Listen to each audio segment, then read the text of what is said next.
This is Southern Cross News with Joe Palmer. There are serious animal welfare allegations against a Tasmanian abattoir tonight. Shocking footage released of bobby calves being mistreated by workers. The government says it is investigating the footage, but animal welfare activists remain outraged, accusing the government of sitting on its hands. And a warning, the following story contains distressing content. This vision from a Cressy abattoir shows workers bludgeoning bobby calves and throwing them onto a conveyor belt.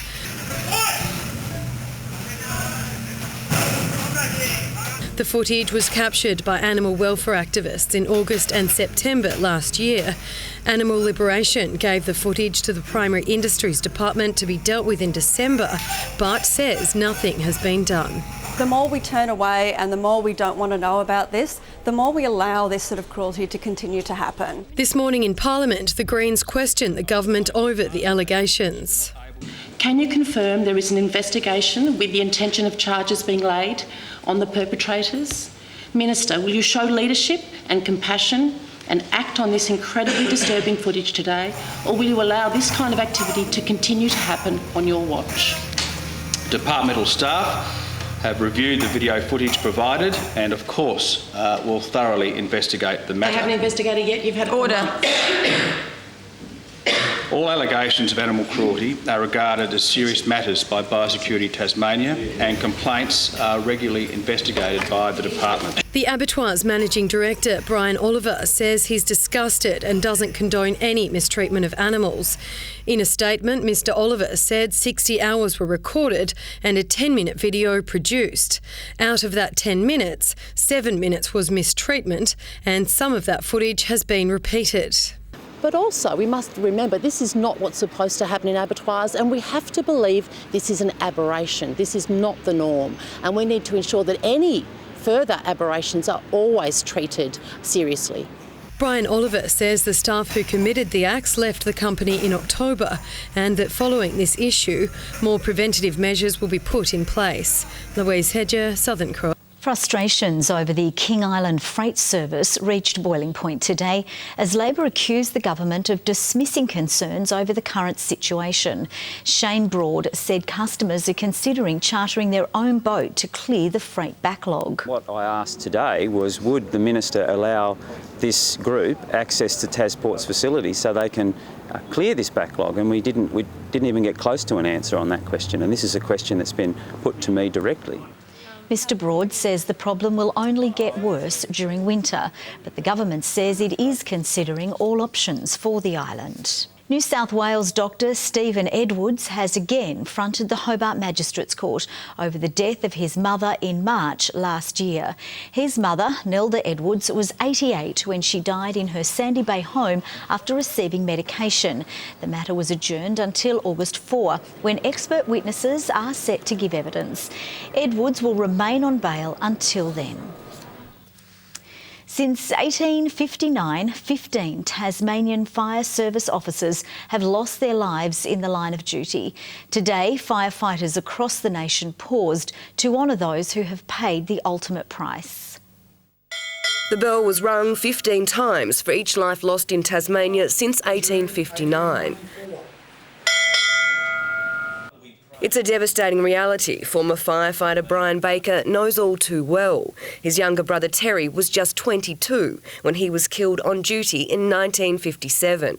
On that particular day they were responding to a grass fire and unfortunately in those days you rode on the side of the engine and he was thrown off and hit a telegraph pole and of course he never recovered. Despite his loss, Brian went on to dedicate several decades to the Tasmanian Fire Service. The dangers of doing so, something every officer respects. Our mantra is always ready, and I guess we know that there is a responsibility for us to be the last stand. Today's Hobart Fire Station service coinciding with an International Day of Remembrance. Which reflect honour and respect on those who have given so much and who have served so well. This is actually the first time a formal service has been held in our state, and it's one the Tasmanian Fire Service hopes will grow in the years to come. I was really pleased. We've probably picked a weekday and maybe we'll look at a weekend in future. But for me, it's about the families being available and to come along. And for those who have lost loved ones, their sacrifice is never forgotten. He's always there, always remembered. Jessie Gilmore, Southern Cross News. An estimated 20,000 people have walked through the AgFest gates for day one of the state's premier agricultural event.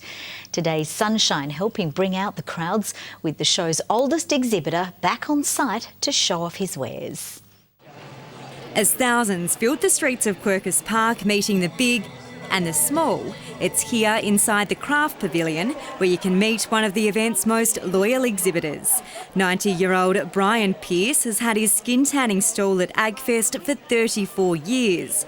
His daughter and granddaughter help with some of the work, but Brian still does most. Well, I'm only 90, you don't give up work yet. The Hadspen man says it's the people that come to AgFest that keep bringing him back. Every 2 years they want a new pair of slippers, and then I talk them into buying the beanie hats. Yeah, so, you know, it is a terrific organisation. I love coming here. And he says he's still got another 10 years in him yet. But it's not just crafts on show at AgFest. Everything from machinery to wood chopping and even Tassie's produce is keeping patrons happy. I enjoy the fact that you can check out a lot of different things at the same time, particularly if you're thinking about buying stuff. Everything's there in the one spot. I come every year, but I see a lot of people and get a look at all the new stuff and talk to the machinery people.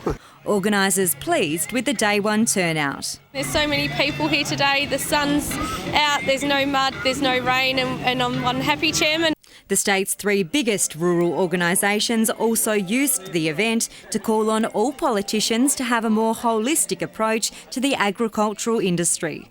We need to work now to revitalise our rural communities and make them places where people want to live, want to stay, where young people want to engage, where people want to bring up their kids. They need to have reasonable jobs to go to, but they also need to have a good quality of life. AgFest continues until Saturday. Monika Dadson at Southern Cross News.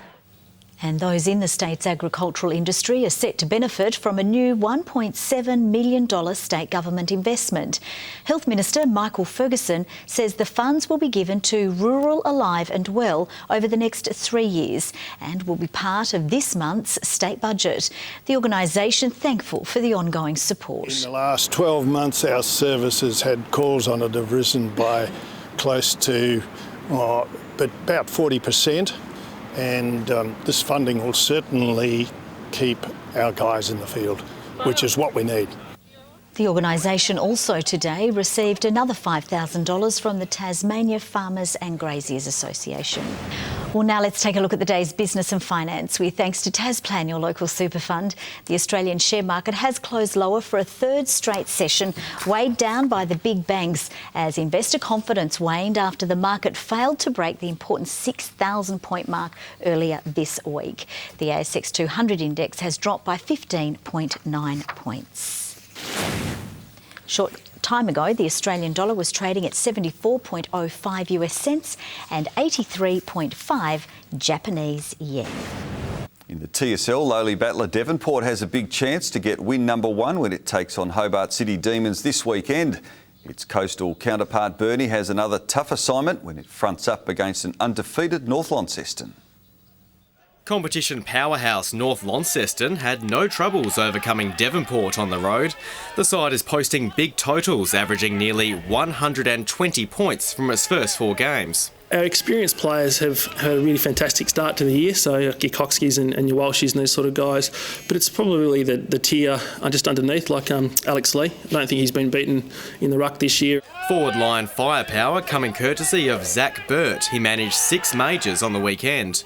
By his side will be new blood to battle Burnie at UTAS Stadium. Yeah, get those young players through, give them an experience, give them a taste of it, play them in positions they're probably not used to, and see how they go.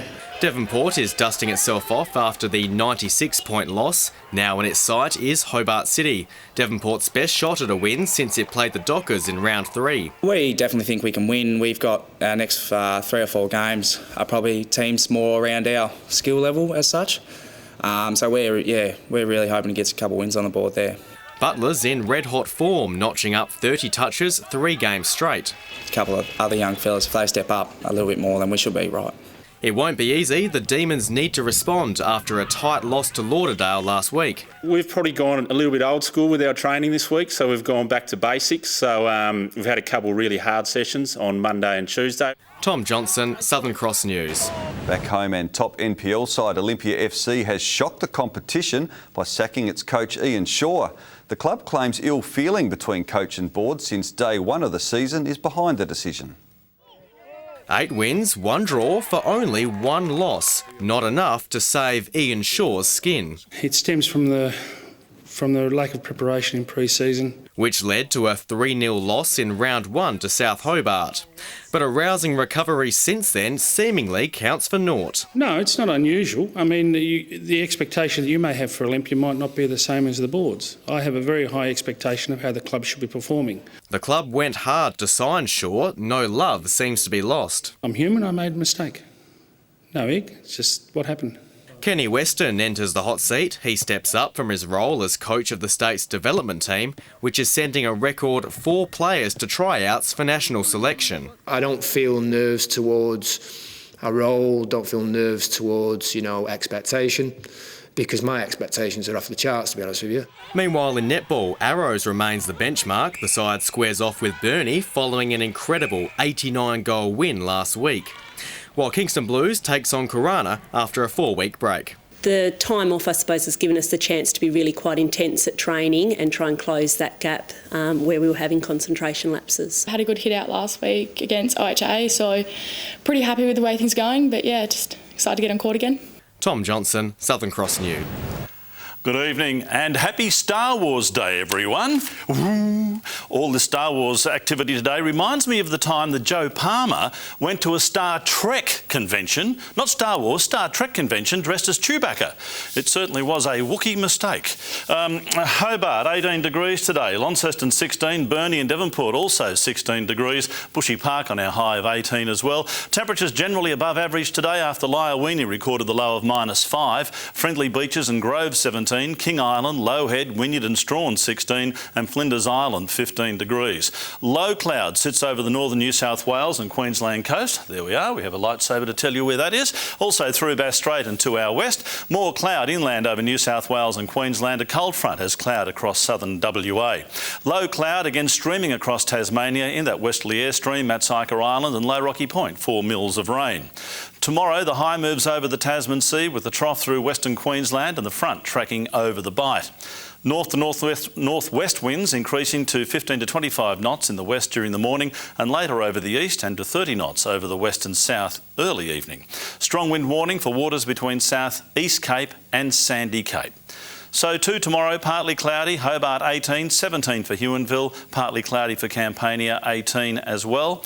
Launceston morning fog but mainly fine, 17 for Agfest out at Quirkers Park. Devonport possible light shower and 17, 16 the high for Georgetown with a light shower. Possibly. Light shower for Burnie, 17 the maximum, 17 for Strawn and Wynyard with possible light showers, and 18 degrees down the east coast, partly cloudy for St Helens, Swansea and Port Arthur. On Saturday, showers over the north and west, tending to rain and extending statewide. Thunderstorms for the west, far south and Bass Strait and Highland snow. Early snow on Sunday with showers easing from most areas during the day, and showers over the west, central and south on Monday, easing and contracting to the south. A shower or 2 for Perth and Cairns tomorrow. Mostly sunny weather for Alice Springs, Darwin and Adelaide, and partly cloudy weather for the other centres. And cloudy at the moment, Joe. The current temperature's up there. See you later.